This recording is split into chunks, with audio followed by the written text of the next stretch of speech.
y que el único partido nos dimos todo, no se jugó con mucha intensidad. Entonces, ¿qué nos mandaba el mensaje?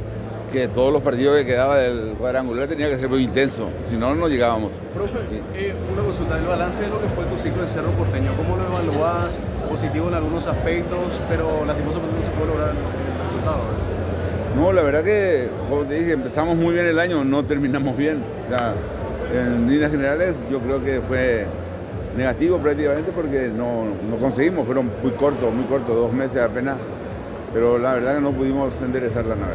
Carlos, ¿qué le dijeron desde el club? ¿Le ofrecieron seguir en otro cargo? ¿Se rompe el vínculo? ¿Qué le dijeron sobre eso?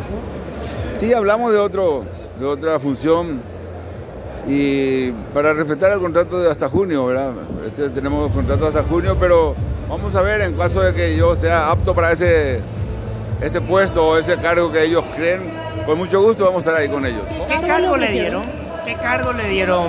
¿Le pidieron? No, todavía vamos a charlar recién, apenas vamos a empezar a charlar de eso.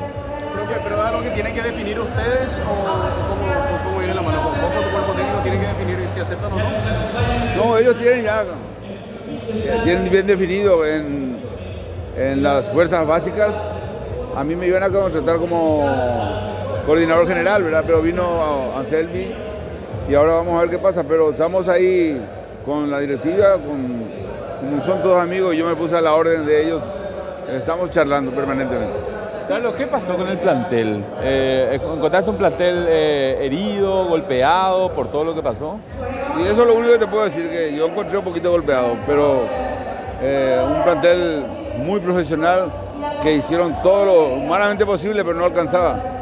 Carlos, ¿y con el cuerpo técnico qué va a pasar? ¿Con el cuerpo técnico, tus ayudantes y todo lo demás, también se quedarían en el club o ya toman caminos separados? Sí, para todos hay un cargo, un premio o algo que le van a proponer a todos. ¿No? ¿En la estructura de formativas el trabajo que les ofrecen? Generalmente ahí va a ser. Yo creo que ahí van a estar ahí los muchachos. Gracias, profe.